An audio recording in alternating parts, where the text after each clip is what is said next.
10 സംസ്കാരങ്ങൾ ആണിൻ്റെയും പെണ്ണിൻ്റെയും ജീവിതത്തിൽ പ്രകടമാകും.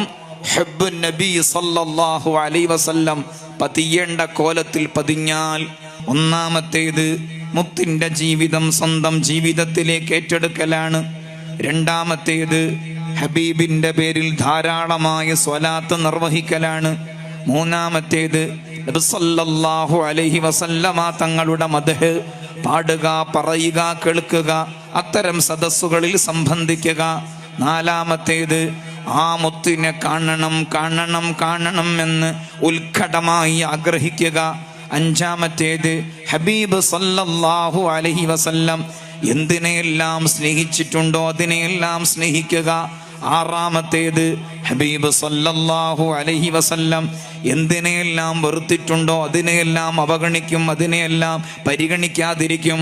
ഏഴാമത്തേത് വിശുദ്ധമായ ഖുർആൻ നന്നായി പാരായണം ചെയ്യും. എട്ടാമത്തേത് ബിദ്ഈ ഭീകരവാദികളെ, തീവ്രവാദികളെ, വർഗീയവാദികളെ പൂർണ്ണമായും ബഹിഷ്കരിക്കും. ഒൻപതാമത്തേത് ദീനിന് നിരക്കാത്ത തെറ്റുകുറ്റങ്ങൾ കാണുമ്പോൾ മനസ്സിൽ എന്തെന്നില്ലാത്ത ടെൻഷൻ ഉണ്ടാകും. പത്താമത്തേത് ഞാൻ ഒഴികെയുള്ള മനുഷ്യ മക്കളും ജീവജാലങ്ങളും ലോകത്ത് ജീവിക്കുന്നു എന്ന മാനവിക ബോധം, ദയാബോധമുണ്ടാകും.